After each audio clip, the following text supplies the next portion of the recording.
Seguindo com o nosso estudo do livro Devassando o Invisível, são estudos sobre fenômenos e fatos transcendentes observados pela mediunidade sob orientação dos espíritos guias da médium. Ivone do Amaral Pereira. Capítulo 8. Sutilezas da mediunidade, parte 3. Em determinadas ocasiões, sem que conhecemos as razões, transes singulares sobrevêm com nossas faculdades mediúnicas, ignorando-nos se o mesmo acontecerá aos demais médiuns. Nós, que comumente tantos esforços despendemos a fim de conseguir boa harmonização com os amigos invisíveis para o efeito psicográfico, subitamente, por vezes, em plena rua, durante um passeio ou um giro necessário, somos surpreendidos por um estado singular. Nosso espírito como que se distende, elevando-se a algo da matéria para viver simultaneamente a vida material e da vida espiritual. Advém então um estado crítico, algo penoso, ruas ao mesmo tempo delicioso e reconfortador. Então, o que nos rodeia, pertencente ao plano terreno, o casario, as paisagens, o arvoredo, os jardins, as próprias vias públicas, se nos afigura profundamente mais belo e delicado, porque envolvido em tons de luz especial, levemente azul. Julgamos tratar-se, essa luz, de modificações do próprio fluido universal, que sabemos disseminado pelo infinito. Não obstante, reflexos dourados, como que contornam as paisagens, julgando, nós ainda, tratar-se de irradiações do sol, que combinadas com o fluido azul, produzem um majestoso efeito de luz, acontecimento de que o espaço infinito está repleto.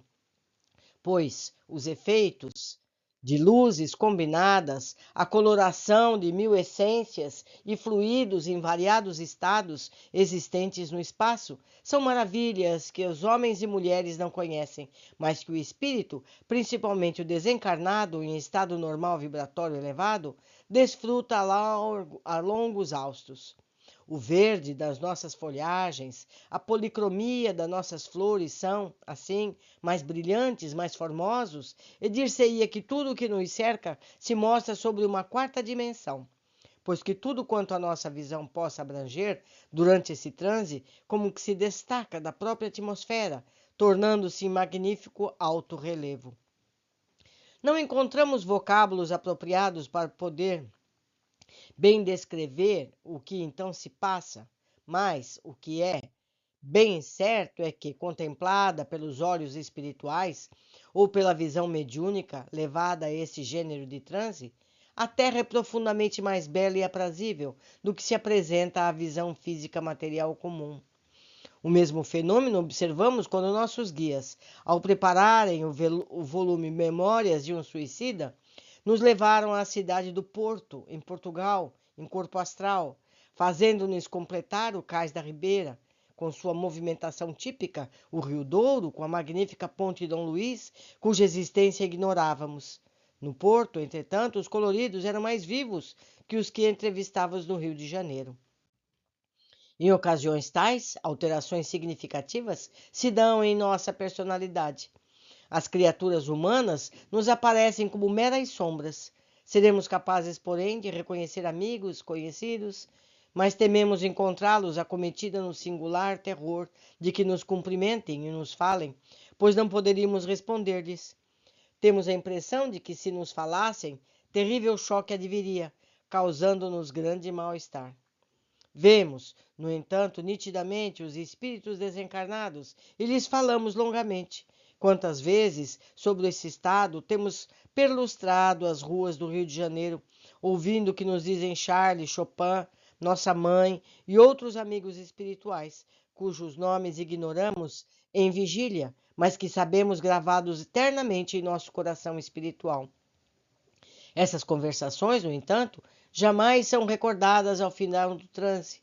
Esquecemo-las completamente, para que nos lembremos apenas de que fruímos feliz convívio com os bons amigos do além, cuja solicitude nos reanima para novas etapas terrenas. Todavia, tais estados nos causam um profundo abatimento físico e uma como sonolência deprimente, enquanto nossas feições endurecem, nossos dentes se cerram, como se nos ameaçassem o fenômeno cataléptico. Então, meus amigos, falo eu agora um comentário. A gente se queixa de não lembrar o que se passou durante o sono, porque todos nós desdobramos. Se até mesmo Ivone, uma médium experimentada, não se lembra, não é verdade? Então nós temos que entender essa situação da imersão no corpo físico que nos é tão pesado. Continuando. Mas estarão eles realmente os bons amigos caminhando conosco pelas ruas, uma vez que o fenômeno se verifique durante algum giro que fazemos? Será mais provável que não. Estarão eles com os pensamentos e as irradiações voltados para nós, enquanto que sutileza da nossa própria faculdade, igualmente distendida à sua procura, se prestará ao extraordinário efeito? E nem se suponha que haverá perigo para a nossa vida ao atravessarmos a via pública, por mais movimentada que seja, porque em tais circunstâncias sentimos maior segurança ao nosso redor. Dispomos de maiores recursos para nossa própria vigilância do que no estado normal, ou seja, no estado fazendo parte do corpo. Como classificar esse fenômeno ou transe? Não sabemos, apenas registramos o fato, afirmando a grande felicidade que fruímos nos momentos em que ocorrem, não obstante tratar-se de um estado algo penoso, pois são as duas vidas que se entrecruzam num panorama. Nosso amigo espiritual, Charles, assevera que as sutilezas da nossa faculdade mediúnica prestam-se sobremaneira ao domínio obsessor.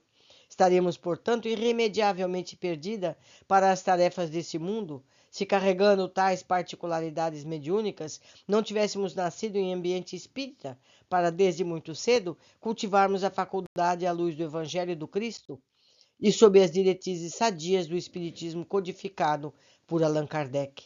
E afirma ele, também, que os manicômios terrenos estão repletos de pobres criaturas consideradas enfermas irremediáveis, quando apenas são portadoras de faculdades mediúnicas, e isso porque a medicina oficial e as religiões não se dignam a explorar a ciência da alma humana e as potências, pois tais enfermos seriam facilmente curados, quer por uma ou pelas outras, se elas se dessem ao sublime empreendimento de investigar os arcanos da espiritualidade, como faz o Espiritismo.